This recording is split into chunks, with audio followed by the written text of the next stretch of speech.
This is a beautiful tall grass prairie composed of native grasses, primarily big blue stem and Indian grass with some little blue stem and side oats grama.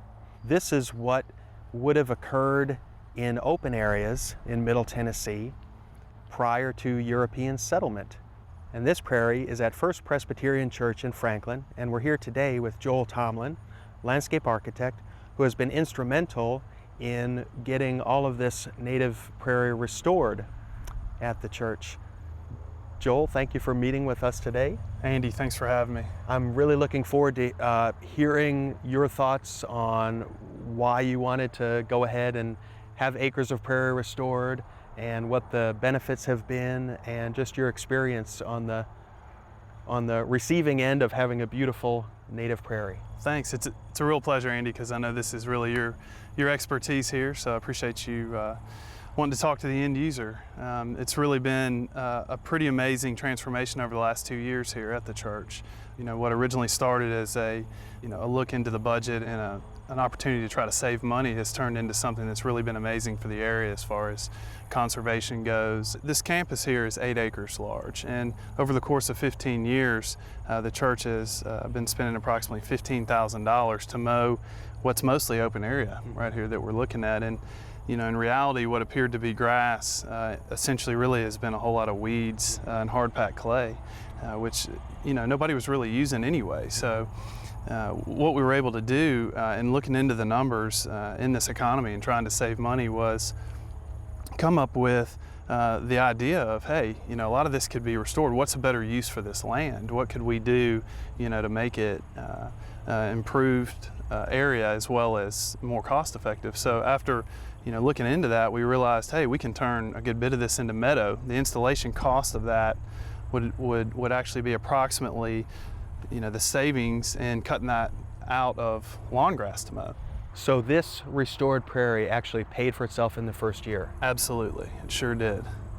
What are some of the other benefits, the environmental benefits and the just aesthetic? Some of the biggest ones that come to mind that are certainly important too, as we've been in quite a heating trend here in the last decade, is the water. The water runoff has absolutely pretty much stopped in this key area. As you can look across this large portion here, which is approximately 3 acres that we're looking at, we have a pretty significant fall from where you and I are standing straight down towards our standard storm sewer runoff.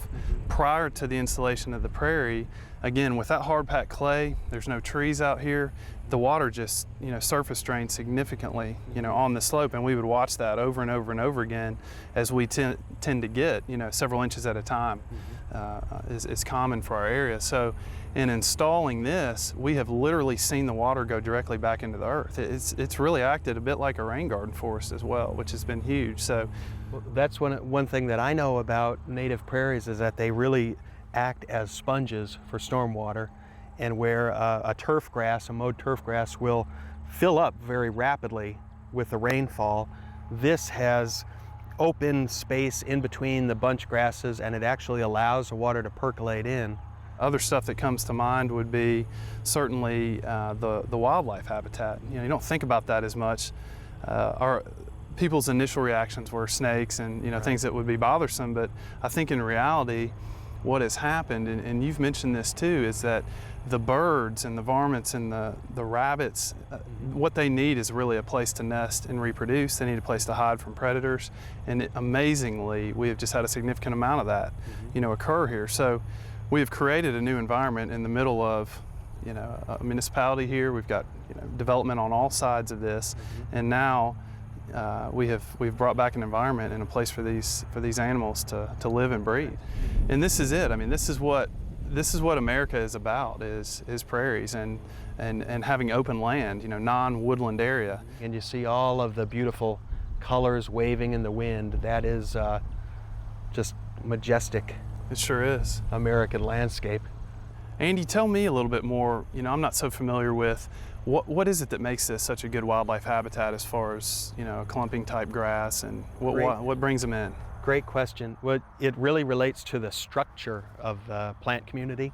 If you look down low at the base of these plants, you'll see they're bunch grasses.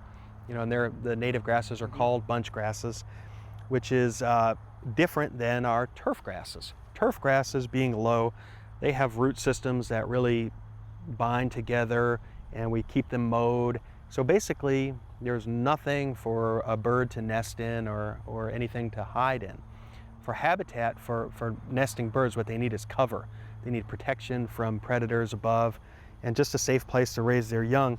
And you can see that in these native prairies, it's just the ground layer is full of corridors and little channels and caves created by vegetation. With proper maintenance, these grassland meadows will just get better and better and better over time. They sure will. Unlike other landscapes that need constant inputs, these will just get better and You're better. exactly right. In your experience, as being a member of the church and being on the landscape committee and having to answer to a lot of congregation members that maybe didn't understand that this is a process and is going to take 3 years from Sure. start to finish, what has been your experience, your learning curve in the patience that's Sure. required? At the beginning, we essentially marked off 5 acres into 3 different sections for implementing our design of where the meadow was going to be from a layout standpoint. And then we came in and we killed everything out in that area. So to start, we took what appeared to be grass, mostly weeds, being maintained by mowers, and killed it out in large sections, which brought it back to dirt essentially. And I think that was the beginning of what's going on here. You got to destruct before you're able to really improve. And through that process, then of course, you guys spent a lot of time seeding this correctly, getting the weeds out of there, putting the seed in the ground in the way that it needed to be at the right time in order to bring this thing around. On top of that, having a process that essentially takes 2 full seasons before we get to where we are, I think the time factor really was also questioned. So essentially, nobody really noticed the seeding occur unless they saw it happening. And then, then we fight the weeds again for 2 full seasons. So it's kind of a constant weed fight, as we had talked about the weed set being bad. And then suddenly, this year, they all realized that, kind of saving grace, everything just exploded, and here we are. And again, I think it's really a factor of time, and the process that it takes is essentially killing everything out, replanting, and then it doesn't come up right away. So It does take patience. it does. Then I thank you for being patient with this. Thank you.